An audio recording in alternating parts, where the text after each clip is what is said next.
नमस्कार,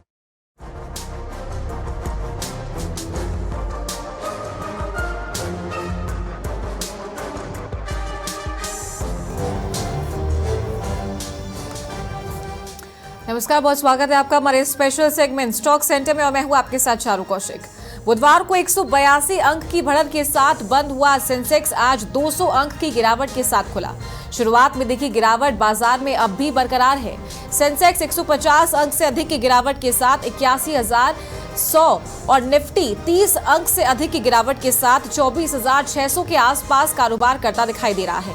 तो वहीं बैंक निफ्टी में भी 80 अंक से अधिक की गिरावट के साथ 54,700 के आसपास ट्रेड कर रहा है। तो चलिए हमारे market expert financial doctor Rajesh Kumar Surani के पास चलते हैं और उनसे जानते हैं कि मार्केट की गिरावट का क्या कारण है। सो गुड मॉर्निंग, बहुत स्वागत है आपका स्टॉक सेंटर में। नमस्कार चारू जी।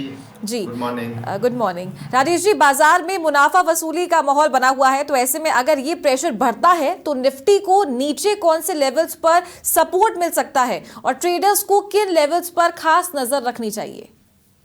निफ्टी सपोर्ट लेवल पर ही है। निफ्टी का फ्यूचर 24,575 से 24,600, अगेन रिपीटिंग 24,575 से 24,600 बहुत स्ट्रॉन्ग सपोर्ट है। तो उस लेवल पे निफ्टी की बाइंग बनती है, हर हालत में बाइंग बनती है। ये बेसिकली बाजार में जो एक इतनी बड़ी तेजी देखने को मिली थी सोमवार को 1000 पॉइंट के आसपास की, उसकी वजह से ये सारी चीजें आ रही है।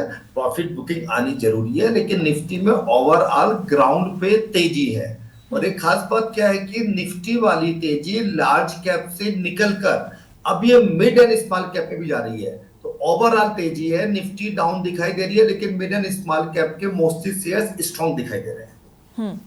राजेश जी, आज फर्टिलाइजर, ऑटो और मेटल शेयरों में थोड़ी रफ्तार दिख रही है, तो वही बैंकिंग शेयरों में मुनाफा वसूली देखने को मिल रही है। इस सेक्टरल मूवमेंट को आप किस तरीके से देखते हैं? बिल्कुल, ये आपने बहुत सही ढंग से छाटा। आज फर्टिलाइजर शेयर्स के अंदर बहुत तेजी आ रही है। और हमेशा क्या होता है कि मानसून से पहले एवरी ईयर का रूल है, फर्टिलाइजर शेयर्स में तेजी आती है। मानसून बहुत अच्छा है, सारा मेट्रोलॉजी डिपार्टमेंट अपना मानसून बहुत अच्छा बता रहा है, तो इसका फर्टिलाइजर स्टॉक्स में तेजी आज से स्टार्ट हुई है। तो ट्रेडर्स, पोजिशनल इन्वेस्टर्स आराम से काम कर सकते हैं, क्योंकि ट्रेडिंग अभी इसमें तेजी स्टार्ट हुई है। तो ट्रेडिंग के लिए फर्टिलाइजर सेक्टर बहुत ज्यादा अच्छा लगता है। इसके अंदर बिंदास तरीके से हम कर सकते हैं। मेटल में तेजी का रीजन क्या है कि मेटल पे जैसे ही अपना चाइना और यूएस की डील हुई, यूएस ने इंडिया पे मेटल के ऊपर अपना कहा कि टैरिफ लगाऊंगा, तो इंडिया ने भी पलट के कहा कि मैं भी टैरिफ लगाऊंगा। तो इस कारण मेटल सेक्टर्स के अंदर तेजी देखने को मिल रही है। और ऑटो कंपनीज के रिजल्ट्स अच्छे आए। यूएस चाइना का टैरिफ का बार कम होने की उम्मीद से ऑटो सेक्टर भी तेजी में आ रहा है। बट ओवरऑल इन्वेस्टर्स को ज्यादा फोकस फर्टिलाइजर सेक्टर्स में करना चाहिए। ठीक है, तो मिड कैप और स्मॉल कैप शेयर्स में भी हल्की सी मजबूती देखने को मिल रही है इसी के साथ में। तो ऐसे में इन्वेस्टर्स के लिए आपकी क्या राय है आज? चारू जी, यही सेक्टर चलेगा। मिड एंड स्मॉल कैप में अच्छी तेजी आएगी। ऐसा जब बाजार खराब होता है तो हमेशा लार्ज कैप चलता है, और जब बाजार को तेजी दिखानी होती है तो लार्ज कैप के बाद मिड कैप और फिर स्मॉल कैप में तेजी आने लगती है। जब कभी भी मिड कैप और स्मॉल कैप अपनी तेजी, स्ट्रॉन्गनेस दिखाने लगता है बाजार में, तो समझो कि बाजार में आगे भी बड़ी तेजी है। तो आज बहुत अच्छा साइन है। आज मिड कैप और स्मॉल कैप के अंदर ग्राउंड पे अच्छी तेजी दिखाई दे रही है, नीचे के लेवल से बाइंग आ रही है। तो ये एक इंडिकेशन है कि मिड एंड स्मॉल कैप की तेजी की बाजार में अभी आगे तेजी बनेगी। राजेश जी, भारत में ईवी व्हीकल्स का यूज तेजी से बढ़ रहा है, जिसमें सबसे इंपॉर्टेंट पार्ट होता है सेमीकंडक्टर, और यही कारण है कि पिछले कुछ सालों में भारत सरकार देश में इसकी मैन्युफैक्चरिंग पर जोर दे रही है। और कल हुई कैबिनेट मीटिंग में भी सरकार ने HCL और फॉक्सकॉन को छठा सेमीकंडक्टर प्लांट बनाने की मंजूरी दी है। तो ऐसे में क्या आने वाले दिनों में इस सेक्टर में तेजी देखने को मिल सकती है? इस सेक्टर में बहुत बड़ी तेजी देखने को मिलेगी, और ये अभी स्टार्टिंग फेज है। भारत में अगर अपन कंपैरिजन करें तो अभी सिर्फ 5% काम हुआ है। अभी बस ये है कि इस दिशा में सरकार ने सोचना चालू कर दिया, काम स्टार्ट कर दिया। पूरा वर्ल्ड के अंदर अभी भी सेमीकंडक्टर्स के अंदर इंडिया का कहीं कोई योगदान नहीं है। जिस दिन हम इस सेक्टर को और ढंग से टच कर लेंगे, अपन आज से 5-7 साल पहले पीछे जाते हैं। पहले डिफेंस के अंदर अपना 100% 95% इंपोर्ट होता था। भारत सरकार ने डिफेंस पे ध्यान दिया। अब आप देखिए कि डिफेंस में इंपोर्ट तो कम हुई, क्या हम एक्सपोर्ट करने लगे। इसी तरीके से हमको पूरी उम्मीद है कि ईवी सेक्टर की जो तेजी है, बेसिकली ये 2030 के बाद बहुत बड़ी तेजी आएगी। अभी इंडिया में ईवी सेक्टर बिल्कुल जैसे मतलब प्राइमरी लेवल पे है, क्लास 1-2 में भी नहीं आया। तो अपना सेमीकंडक्टर पे सरकार का ध्यान देना बहुत जरूरी था, सरकार दे रही है, ये अच्छी बात है। और लॉन्ग टर्म के अंदर यही सेमीकंडक्टर चिप सेक्टर ही वर्ल्ड को लीड करेगा। तो इसके अंदर जो हमारी डेफिसिट है, हम बहुत पीछे हैं, तो इसकी तरफ सरकार ने समय रहते सोचा है, ये गुड साइन है, लॉन्ग टर्म बहुत अच्छी चीज है। ठीक है राजेश जी, भारत पाक के बीच तनाव के दौरान टर्की के पाकिस्तान का साथ देने के बाद भारत के लोगों ने टर्की अजरबैजान का बॉयकॉट कर दिया है और कर भी रहे हैं अभी फिलहाल, जिसके चलते वहां की बुकिंग में 250% कैंसिलेशन बढ़े हैं। तो ऐसे में क्या इंडियन टूरिज्म कंपनीज के शेयरों में आने वाले दिनों में गिरावट देखने को मिल सकती है? नहीं, पहली चीज ये है कि हमेशा देश पहले है, भारत पहले है। तो ये 250% जो कैंसिलेशन है कम है।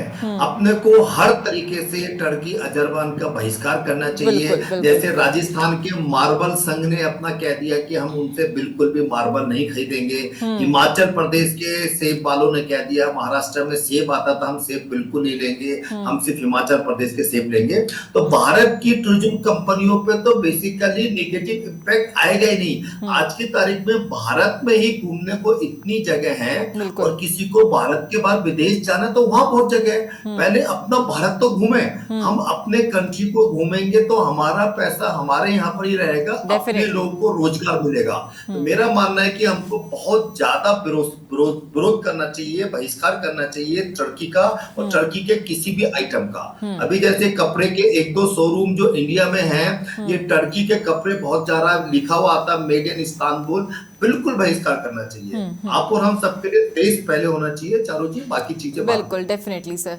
और बात करें टाटा मोटर्स की, तो टाटा मोटर्स के लिए पिछले फाइनेंशियल ईयर 2024-25 की आखिरी तिमाही खास नहीं रही, और इसके बावजूद कंपनी ने 10 साल के सबसे बड़े डिविडेंड का ऐलान किया। तो इसे आप कैसे देखते हैं, और इन्वेस्टर्स के लिए क्या एडवाइस है?